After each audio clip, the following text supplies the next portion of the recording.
কওমি মাদ্রাসা ভিত্তিক ভোটকে পুঁজি করে হেফাজতে ইসলাম দেশের বড় দুই দল আওয়ামী লীগ ও বিএনপির কাছ থেকে সুবিধা আদায় করছে বলে মত বিশ্লেষকদের।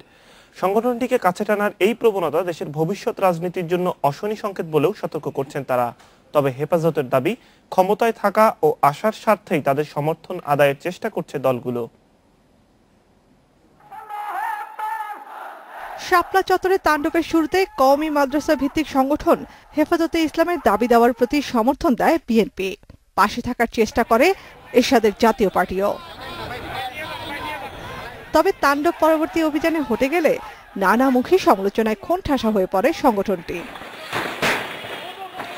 দীর্ঘদিন আলোচনায় না থাকা হেফাজতে কওমি মাদ্রাসার সনদ স্বীকৃতির প্রশ্নে দাওয়াত পায় গণভবনে। দাওরায়ে হাদিস সনদকে দেয়া হয় মাস্টার্সের সমমান। সামনে আসে ক্ষমতাসীন দলের সঙ্গে ঘনিষ্ঠতার বিষয়টি, আর এর সূত্র ধরেই আবারও যোগাযোগ বাড়ায় বিএনপি, পিছিয়ে নেই জাতীয় পার্টিও। হেফাজতে ইসলাম রাজনৈতিক দলগুলোর দেয়া বাড়তি গুরুত্বের সুযোগ নিচ্ছে বলে মত রাজনৈতিক ও বিশ্লেষকদের। সবার সাথেই তারা যোগাযোগ করছে, তার মানে কি তাদের কাছে কোনো নীতি নাই, তার কাছে কোনো আদর্শ নাই।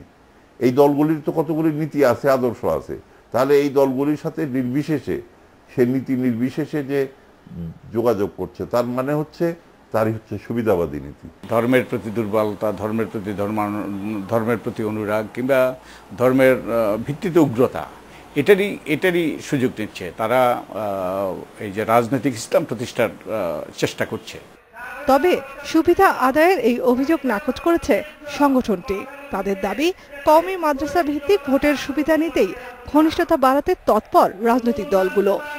হেফাজতে ইসলামের একটা নিজস্ব ভোট ব্যাংক আছে, এই ভোট ব্যাংকের প্রতি প্রত্যেক রাজনৈতিক দলের একটা